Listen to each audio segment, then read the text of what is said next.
कहा जाता है कि भगवत प्राप्ति के बाद जन्म नहीं होता है। जब परमात्मा को पा लेता है मनुष्य, तो फिर उसका दोबारा जन्म नहीं होता है, जन्म मृत्यु नहीं होती है। इसका कारण यह है, हम अपने दैनिक जीवन में हर पल एक मनुष्य जन्म लेता है और मृत्यु को प्राप्त होता है। एक पल में वो दुखी हो जाता है, ये मृत्यु है। फिर वो दुख से थोड़ी सी सुख प्राप्त होता है, वो जन्म है।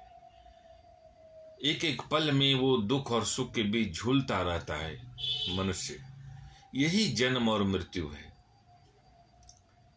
एक पल में दुखी हो जाता है, फिर वो एक पल में सुखी हो जाता है, यही जन्म मृत्यु है।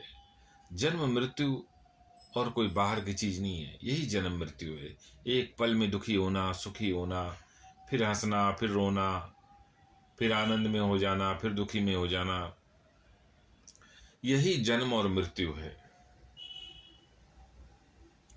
जरा सा सुख होता है तो जन्म है, फिर वो दुखी हो जाता है, ये मृत्यु है।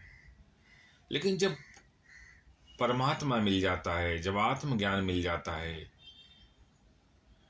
जब धर्म ग्रंथ पढ़कर, रामायण, गीता, वेद, उपनिषद पढ़कर मनुष्य को ज्ञान प्राप्त हो जाता है, तब वह इन दुखों से, जन्म मृत्यु से मुक्त हो जाता है।